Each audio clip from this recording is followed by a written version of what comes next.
ETV విన్లో weekly series కథాసుధ నుంచి వచ్చిన latest short film స్పర్శ చిన్నది అయినా హార్ట్ని టచ్ చేసే ప్రయత్నం చేసింది.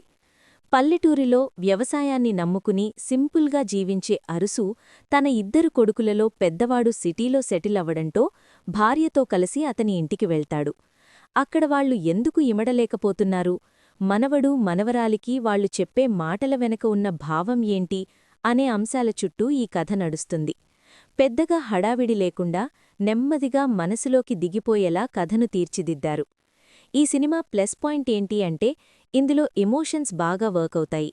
డైరెక్టర్ అనుకున్న పాయింట్ని చాలా నీట్గా ప్రెజెంట్ చేశారు.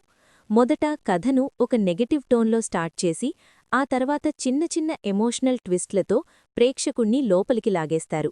ముఖ్యంగా శివాజీరాజా తన మనవడు మనవరాలికి ఫ్యామిలీ ట్రీ గురించి చెప్పే సీన్ చాలా బాగా పండింది. ఆ సీన్లో వచ్చే డైలాగ్స్, అందులోని భావం మనల్ని చిన్ననాటి జ్ఞాపకాల వైపు తీసుకెళ్తాయి. శివాజీరాజా సహా మిగతా నటీనటులు తమ పాత్రల్లో బాగా చేశారు. కోర్ పాయింట్ బాగున్నా కొన్ని సీన్స్ మాత్రం రొటీన్గా అనిపిస్తాయి. కొన్ని చోట్ల ఇది మామూలే కదా అనే ఫీలింగ్ వస్తుంది. అలాగే కొన్ని మూమెంట్స్ కొంచెం సిల్లీగా కూడా అనిపిస్తాయి. చివరి కొన్ని నిమిషాలు తప్పితే మిగతా కథనం మొత్తం ఇదే కథాసుధలో ఇంతకు ముందు చూసిన లఘు చిత్రాల తరహాలోనే సాగుతుంది. అందుకే పూర్తిగా కొత్తదనం అనిపించదు. టెక్నికల్గా చూస్తే నిర్మాణ విలువలు బాగున్నాయి. సంగీతం సాఫ్ట్గా సిచ్యువేషన్కు సరిపోయేలా ఉంది. కెమెరా వర్క్ క్లీన్గా ఉంది. ఎడిటింగ్ కూడా బానే ఉంది. డైలాగ్ సింపుల్గా ఉన్నా మీనింగ్తో కూడినవే.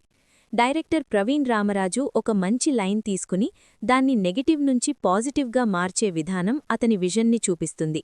ఈ రోజుల్లో పెద్దలు పిల్లల మధ్య మిస్ అవుతున్న సున్నితమైన బంధాలను చాలా సింపుల్గా చూపించడంలో సినిమా సక్సెస్ అయింది. మొత్తంగా స్పర్శ ఒక ఫీల్ గుడ్ ఫ్యామిలీ డ్రామా.